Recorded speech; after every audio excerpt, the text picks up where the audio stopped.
This video is brought to you by Mubi, a curated online cinema streaming exceptional films from around the globe. Get your first month for free at mubi.com/storytellers. Oh,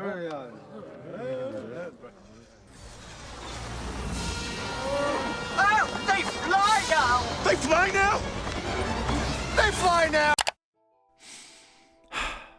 The Star Wars sequel trilogy is an unmitigated disaster.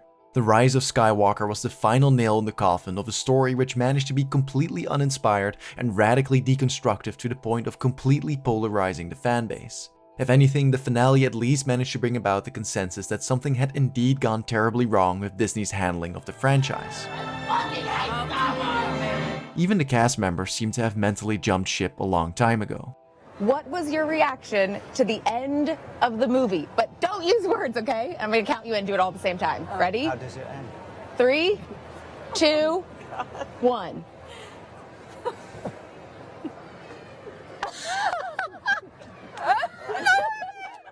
That was it. The franchise seemed to be on the verge of certain collapse. That was until Jon Favreau and Dave Filoni released the first episode of The Mandalorian, in which the main character, Mando, literally finds the potential of new life in the form of a child. I have seen it on the set, and it's heartbreakingly beautiful, and I saw 2 technicians operating it remote. The child, better known as Baby Yoda, has since taken the internet by storm and has become the primary marker of the show's popularity and success, spawning a seemingly endless amount of memes and a number of highly quotable taglines. This is the way. Some have argued that the show's success stems from the fact that, unlike much of the sequel trilogy, The Mandalorian effectively goes back to what made Star Wars great in the first place, being a straightforward space adventure story reminiscent of classic spaghetti westerns and old samurai movies with new interesting characters and plenty of world building. Others, on the other hand, have argued that the show's story is actually rather lackluster, and that its success can largely, if not completely, be attributed to the cuteness factor of Baby Yoda. Although both of these arguments have merit, I believe they only tell part of the story. Far from being just a return to classic Star Wars or a blatant appeal to the emotions, I believe that the true significance of The Mandalorian and the Baby Yoda phenomenon is found in the symbolic structure of its story and the way in which it maps almost perfectly onto the tale of Saint Christopher. As such, I will argue that we should view the show's success as a manifestation of a larger cultural pattern, marked by unlikely marginal figures confronting an upside-down world and attempting to flip it back on its feet.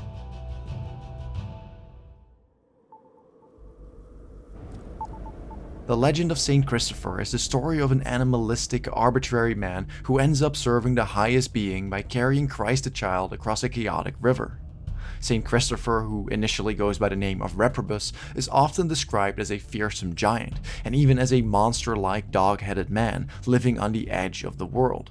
As a mighty warrior, Reprobus sought to serve the greatest and most powerful being in existence. This quest leads him to serve various kings until he ends up serving the devil himself. Like Saint Christopher, the mysterious bounty hunter going by the nickname of Mando is a man of the margin. It is revealed that he lost his family during the Clone Wars, after which he was adopted by the Mandalorians, a warrior cult itself ripped from its home planet by the Empire. These are the spoils of the Great Purge. The reason that we live hidden like sand rats. Mando is thus a man without a clear identity, initially speaking only sparsely, and operating on the Outer Rim, on the very edge of the galaxy. Known as the fiercest warriors of this galaxy, the legendary Mandalorians seek to prove their prowess by besting great opponents in order to carry their sigil on their sleeves. And like the Christian saint, Mando serves a variety of clients, seeking ever greater reward in order to survive in an increasingly chaotic and scarce world. What's your highest bounty? Not much. 5,000? That won't even cover fuel these days. But we also find this marginal Saint Christopher-like nature in some of Mando's companions. His direct superior, Greef Karga, is a disgraced magistrate, a man of the law turned into an arbitrary agent of the Bounty Hunters Guild. Cara Dune, on the other hand, is an ex-rebel shock trooper turned mercenary, a person who lost her sense of identity and purpose and who only finds meaning in her desire for revenge, a desire driven by the annihilation of her home planet Alderaan. He's not a local warlord. He's Imperial. I'm in. Mando's aims are purely material and pragmatic in nature, seeking merely to survive and to add to his armor in order to increase his strength and his power. The Mandalorian's Beskar armor in essence becomes his identity, and to have it removed in front of another living being would be to lose one's sense of self, to reveal one's nakedness, an ultimate disgrace. So what happens if you take that thing off?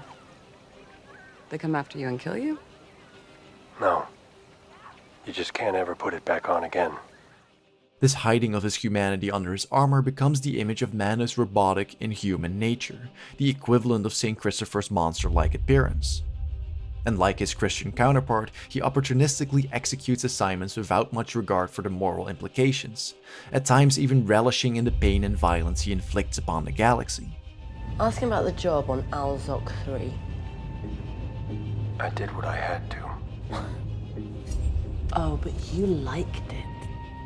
But perhaps the clearest representation of Mando's nature is found in his fear and distrust of droids, in particular the assassin droid IG-11. That droid was designed to kill things. I don't care how much wiring he replaced, it goes against its nature. In IG-11 we find the ultimate image of the mindless warrior who by nature only knows to follow orders and to kill and destroy.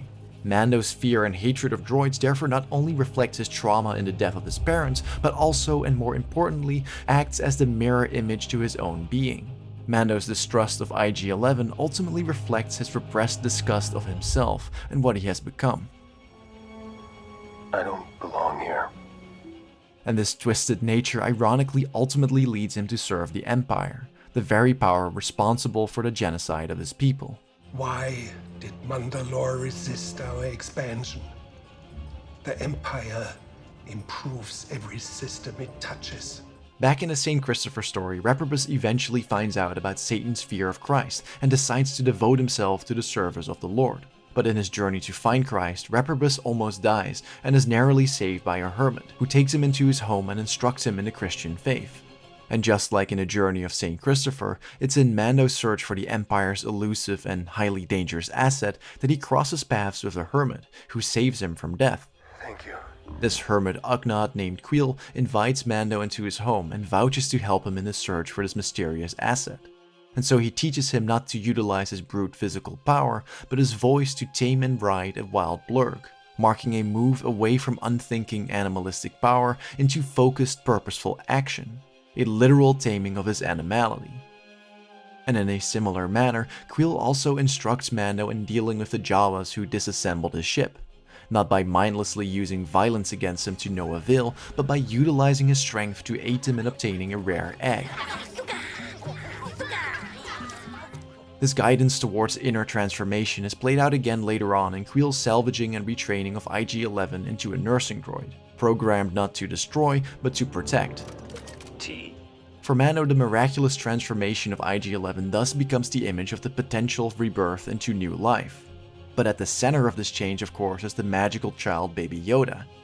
It is both through the child's innocence and through his great power that Mando ultimately decides to turn against his client and protect him from harm. And just like in the story of St. Christopher, who after leaving the hermit is tasked to carry the increasingly heavy Christ across the waters of chaos, Baby Yoda becomes Mando's greatest burden as he carries him across the chaos of outer space towards a new life. This burden forces Mando as well as his companions to slowly reconfigure their lives, enlightening them and transforming them into servants of good. The plan was to kill you and take the kid. But after what happened last night, I couldn't go through with it. Visually, this change is marked by a baptismal descent into death. In the Christian legend, Reprobus descends deeper and deeper into the river, before he comes up again on the other side, baptized and reborn as St. Christopher. Similarly, what started with the imagery of rigidity and death in The Mandalorian is gradually transformed and turned into a clear ascent into new life in the season finale. Having been cornered by the Empire, Mando finds himself on the verge of being swallowed up by chaos. However, in volunteering to stay behind to cover the escape, which will inevitably lead to his death, the previously opportunistic and careless bounty hunter has decidedly transformed into a caring, protective, and selfless warrior. To mark this interchange, he appropriately loses the marginal and anonymous identity of Mando and regains his true identity in his birth name. You tell them it's from Din Djarin. You tell them the Foundling was in my protection. This transformation is similarly shown in the unveiling of his face, revealing his vulnerable nakedness, his true humanity underneath the cold, robotic armor. In doing so, he's had to let go of his fear and mistrust of IG-11, and has thereby also regained his faith in the potential for goodness in himself. But before he can be truly baptized and reborn into new life like St. Christopher, Din first has to descend down into the bowels of the city, where he first meets the armorer who grants him his new identity and confirms his responsibility in his role as the guardian of the divine child. By creed, until it is of age or reunited with its own kind, you are as its father. And as they continue their journey downwards, they ultimately descend down into a fiery river of lava, into the image of Hades and of death itself. This blatant imagery is supplemented even further by the appearance of a Charon figure in R2-Beef2, who guides them over the river Styx. And just like in Christ's own descent into death, it's through an inversion, by using death against death in the self-sacrifice of IG-11, that the heroes manage to trick the Empire and come back out on the other side. As the final image of this ascent, Din Djarin flies away with his appropriately named Rising Phoenix jetpack, having been reborn and baptized into a new identity, and now voluntarily carrying the burden and the responsibility of Baby Yoda on his shoulders. Having analyzed the symbolism of the story, we may ask what the show's immense popularity can tell us about the state of our culture.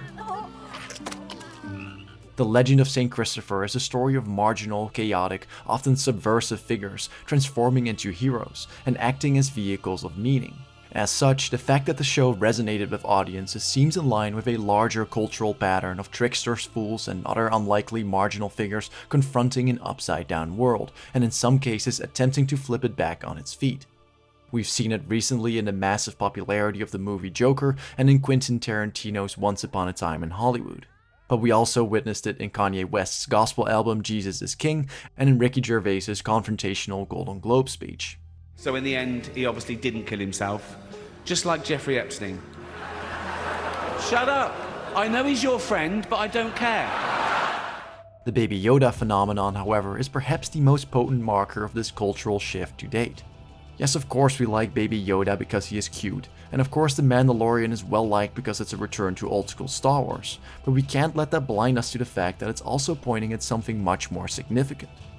As evidenced in the way that Baby Yoda was appropriated for the holiday season, the Mandalorian's true symbolic significance is found in the fact that it showcases a clear desire for not only a return to traditional storytelling, but a desire for communal participation, for being part of a larger story. A desire for a rebirth of meaning as marked by the emergence of the fantastical yet completely familiar figures of a divine child and his larger-than-life warrior guardian.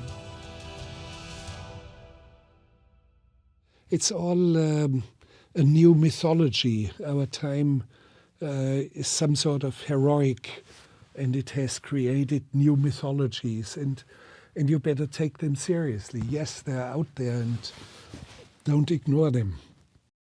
If after watching The Mandalorian you feel like you need something a little more gritty to counter the cuteness of Baby Yoda, well, look no further. Mubi might just be a good fit for you.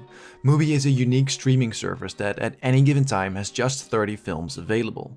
Every day they add a film, and every day they take one away. And its collection always consists of high quality films and documentaries from all over the globe. Right now, for instance, you can check out the celebrated French war epic To the Ends of the World. So if you sign up now, you not only get 30 days free access to their entire assortment of films, but you also help us sustain the channel by showing your appreciation to a company that has consistently helped us to make more videos for you guys to enjoy. So if all of that sounds good to you, head on over to mubi.com/storytellers where you can get that extended 30-day free trial. Again, that's mubi.com/storytellers where you can sign up to help us out. Thanks, guys. I would like to see the baby.